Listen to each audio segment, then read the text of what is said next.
hello, future LPT. So it's me, Teacher Rose, and I will be your instructor for today.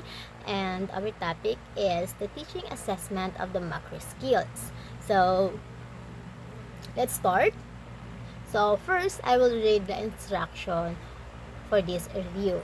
Okay, so the first one is I will read the question and the choices twice. Second, the correct answer will be flashed on the screen. Then, after that, I will give a brief explanation on why it is the correct answer and why the other choices is wrong. So, they have an okay, so they understand. Okay, so let's start. So, number 1, which macro skills is best applied when evaluating a speaker's tone and intent in a debate? Which macro skills is best applied when evaluating a speaker's tone and intent in a debate? A. Reading. B. Listening. C. Viewing. D. Writing. Again, A. Reading. B. Listening. C. Viewing. And D. Writing. So, your timer start now. Okay, time's up. So, let's check what is the correct answer. So, the correct answer is letter B.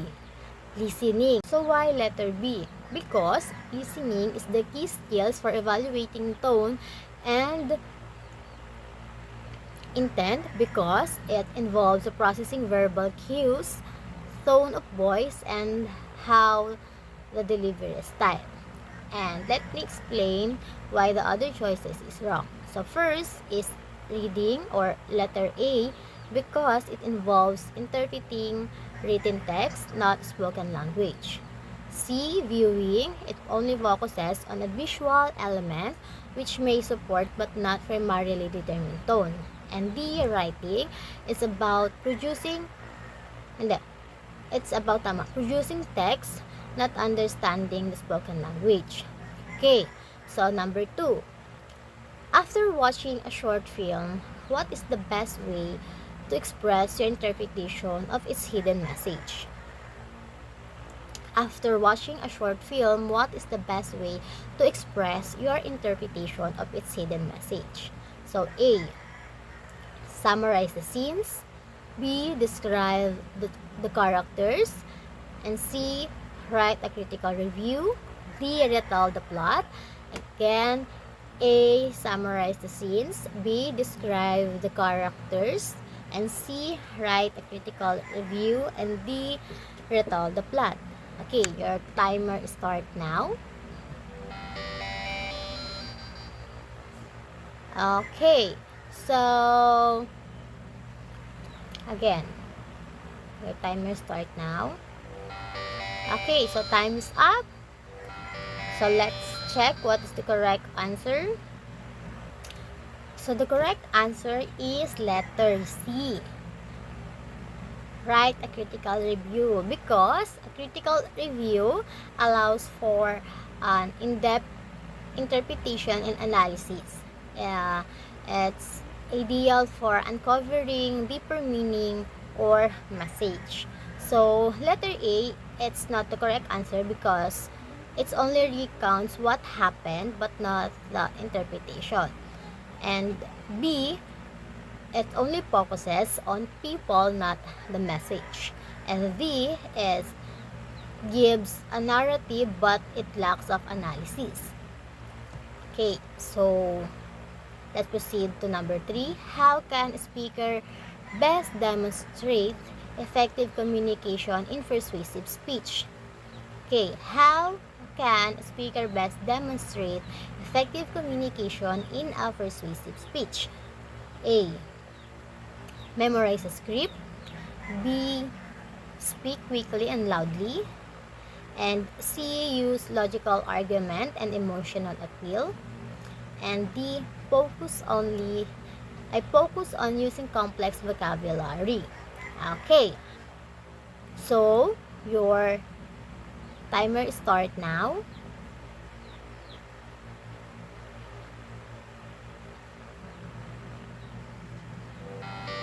Okay, so time's up. Let's check what is the correct answer. So the correct answer is letter C. Use logical arguments and emotional appeal. So why is it the correct answer? Because when we are combining the logic and the emotion, it is the key in persuasion. It convinces both the mind and the heart of the audience. That's why letter C is the correct answer. So letter A is not the correct answer because may help delivery but doesn't ensure effective persuasion. And B, it can annoy or confuse listener. And D, it may alienate or confuse the audience. Okay, so let's proceed to number 4. Which activity requires synthesis of multiple macro skills for successful performance? Which activity requires synthesis of multiple macro skills for successful performance? So A, reading a novel, B, listening to a podcast, and C, creating a multimedia presentation, and D, writing a personal diary. Okay, so reading a novel, B, listening to a podcast, and C, creating a multimedia presentation, and D, writing a personal diary. Okay. Okay. So your timer. Okay. So let's check what is the correct answer. Okay. So the correct answer for number 4 is creating a multimedia presentation. Because a multimedia presentation, it involves the writing, which is the script, or speaking, and reading, and last is next is viewing, and last is listening. And A is not correct because it is primarily uses of reading, and B, it involves mainly listening, and D, it only focuses mostly on writing. Okay, now let's proceed to number 5. So what should the viewer do to critically evaluate a news segment for bias? What should a viewer do critically evaluate a news segment for bias? Okay, A, accept the presented information, and B, identify tone and body language, C, focus only on the fact, and D, compare it with the other alliance. A, accept the presented information, B, identify tone and body language, C, focus only on the fact, and D, compare it with the other reliable sources. So your timer start now. Okay, so time's up.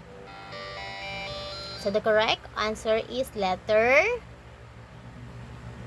D. Compare it with the other reliable sources, because comparing sources helps identify inconsistencies, bias, or propaganda. That's why letter D is the correct answer. So A, accept the presented presentation. This prevents critical thinking. And B, helpful but not enough. And C, facts may be selectively presented or framed. Okay, so Number 6, what makes a written editorial an effective tool for influencing public opinion? Why? What makes a written editorial an effective tool for influencing public opinion? A. Use of rhyming words. B. Inclusion of multiple image. C. Logical reasoning and strong evidence. And D. Limiting it personal experiences. Okay. Again, use of rhyming words. B. Inclusion. C. Logical reasoning and strong evidence. And D. Limiting it to personal experiences. So, your timer start now.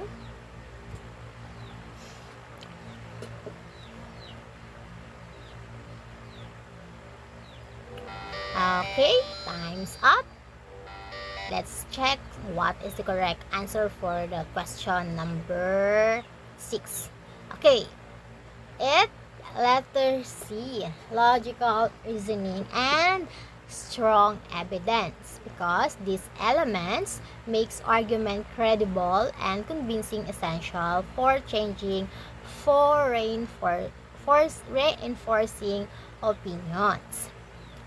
So, why letter A, B, and D it's wrong? Because letter A is not relevant to persuasion. B can enhance appeal but not the main persuasive element. And D may lack general relevance for credibility. Okay? Let's proceed to number 7. In what situation is the most important to apply critical listening skills? In what situation is the most important to apply critical listening? So, A. Watching movie for entertainment. B. Listening to background music. And D. Listening to an audiobook. So the letter C is participating in a political discussion. Again, A. Watching a movie for entertainment. B. Listening to background music. C. Participating in a political discussion. And D. Listening to an audiobook. Okay, so your timer start now.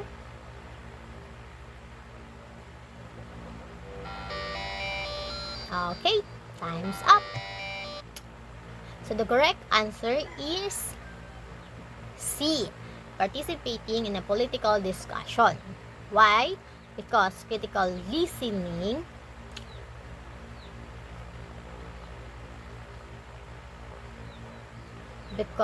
critical listening is crucial to assess arguments, detect bias, and respond thoughtfully in a political context.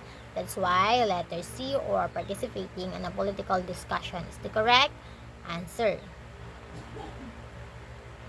Okay, next, number 8. When analyzing a poem, which macro skill is primarily used to interpret symbolism and metaphor? Again, when analyzing a poem, which macro skills is best primarily used to interpret symbolism? A. Speaking. B. Reading. C. Listening. And D. Viewing. Again, A. Speaking. B. Reading. C. Listening. And D. Viewing. So, okay.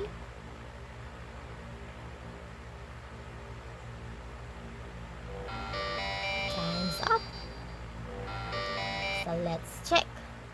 Correct answer is letter B. Reading, because reading deeply allows the interpretation of figurative like symbolism and metaphor. Okay, so A, C, and D is wrong because speaking is more about delivery, not analysis, and listening may help in hearing rhythm but not ideal for deep interpretation. And D, viewing is not applicable unless it is visual form. Okay, so number 9. Why is audience analysis important in public speaking? Why? is audience analysis important in public speaking? A. To avoid forgetting the speech. B. To choose appropriate jokes.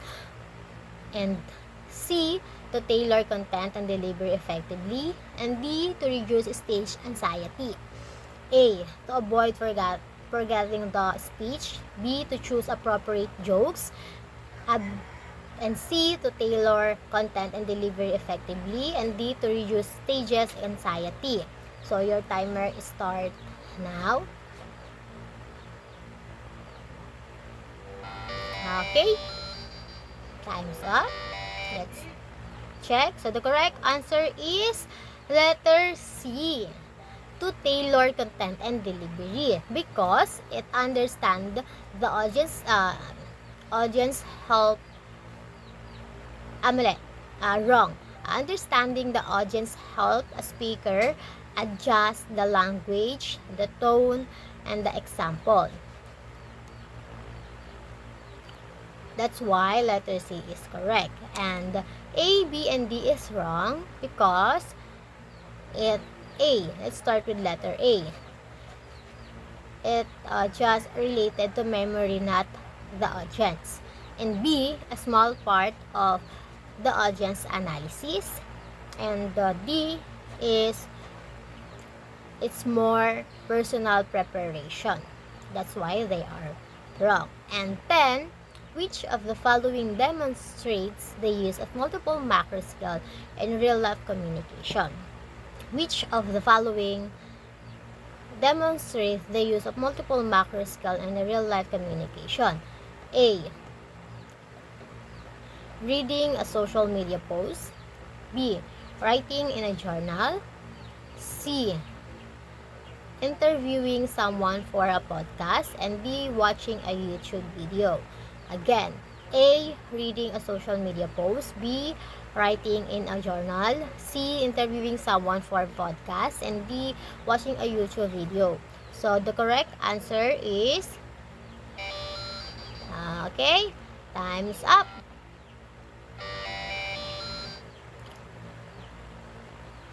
The correct answer is C.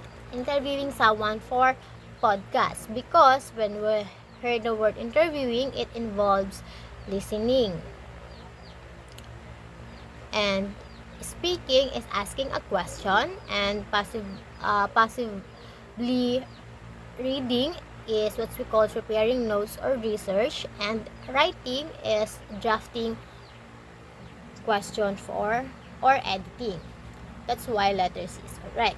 And A, B, and D is wrong because A is mainly reading and B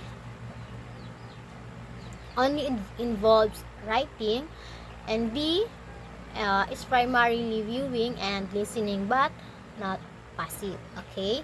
But passive. Okay. So, we're done.